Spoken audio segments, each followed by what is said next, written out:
打鼾是一个常见的问题，不过如果打鼾的次数过于频繁，不仅会影响睡眠和健康，还可能暗藏睡眠窒息阻塞症，也称为睡眠呼吸暂停症的危机。本地估计有30%的人口就患有睡眠呼吸暂停症，如果没有及时的诊治患者患高血压、心血管和青光眼的风险或更高。马上进入养生实战，我们一起来了解一下中西医的诊断以及有哪些方式可以改善打鼾的情况。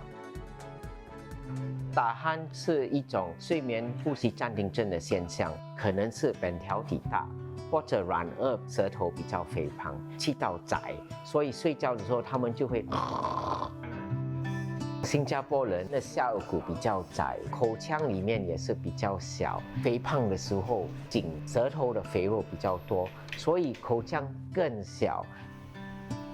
从中医的角度，打鼾跟我们的素体痰湿有关，多食少动。久病失智误治也是一个原因，气机不畅，痰湿中阻，同时气滞血瘀，再加上痰瘀互结，最后就导致呼吸道的阻塞。我们睡觉的时候，有时候可以没有呼吸1个钟头内多过30次，等于是很严重了。很多患者1个晚上有时候100多次没有呼吸，呼吸中断的时候可以是10秒或者20秒或者30秒。我有看过患者没有呼吸到60秒，他们的氧气就很低，心脏就跑得很快，心脏的压力就很大。治疗打鼾的时候，我会结合患者的体质，再加上中医的辨证论治，症型分为脾虚痰湿、气滞血瘀、痰瘀互结，还有就是肺肾两虚。如果出现打鼾，一定要及时的调理，可以从饮食入手。豆浆富含丰富的植物蛋白，还有卵磷脂、B1、B2维生素，还有烟酸。豆浆又比牛奶来得好，因为多喝牛奶容易生痰，生痰了容易阻塞我们的气道，对打鼾不太好。用姜、葱、盐、盐虽水腌制鱼片30分钟，把鱼片串起来，放进蒸炉蒸8分钟，把鸡汤放入锅中加热，放入红喜菇和小番茄搅拌，接着倒入无糖豆浆，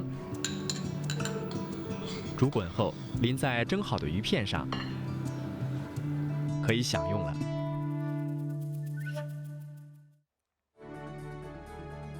睡眠呼吸暂停症的病因一般是咽喉后部的肌肉松弛，导致上气道变窄，并且反复的塌陷，结果无法获得足够的空气，就像是反复被噎住。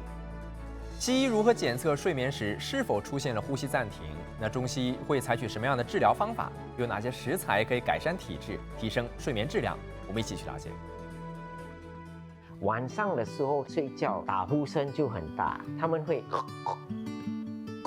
白天就不能集中精神，无精打采，记忆力也是被影响到，脾气也是比较暴躁，很容易生气，长期会有高血压、心脏病，有时候睡觉就猝死。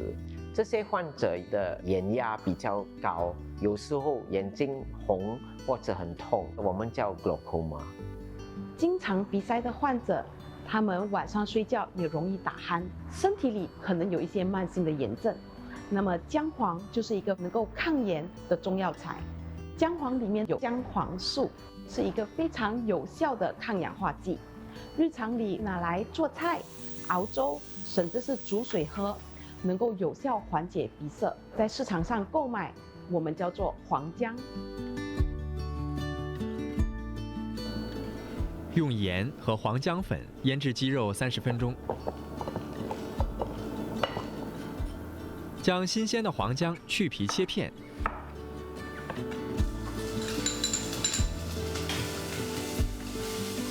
起锅爆香后捞起待用。加入腌好的鸡肉煎香，用蚝油、酱青和白米酒调味，放入爆香的黄姜片和泡发好的黑木耳，焖大约8分钟，收汁后可以上桌了。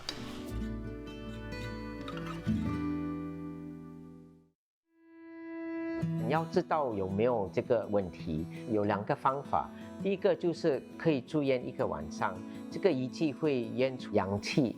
呼吸的困难。第二个方法就是患者可以带回家1个仪器，检查他们的睡眠。治疗方法，第一最主要的是要减肥，不要喝酒，不要抽烟，运动也是很重要的。第二个方法就是患者可以穿口罩，这个仪器就会加压进去气道，气道就不会阻塞。第3个方法就是手术，手术有几种，鼻子的手术用激光把软腭缩小，本条线舌头也是可以把它缩小。我发明的手术叫 Pons Expansion Pharyngoplasty， 这个手术重点就是把软腭旁边的肌肉把它移上缝针，口腔就比较扩大。常用的中药材有荆芥、防风、细辛，还有白芷。这些药材呢有祛风散寒、化痰通窍的作用。常用的穴位有化痰要穴、丰隆、合谷穴，还有背后的肾腧、脾腧、肺腧。这些穴位都能够补肾益气、化痰祛湿，对打鼾都有一定的疗效。茶饮方面，薄荷是一个天然的中草药，它能够抗炎、减缓鼻黏膜的肿胀。将薄荷叶稍微捣烂，加入百香果的果肉，再放入蜂蜜，加满冰块，倒入姜汁汽水，搅拌均匀，完成。这个睡眠呼吸暂停症是遗传的，如果你的父亲有打呼，大多数你也是会打呼，还有包括肥胖、喝酒和抽烟会更早。我当医生30年，看过有小孩子、有中年、有大人。如果小孩子睡觉的时候缺氧，脑不能成长，血液方面就被影响。一定要控制体重，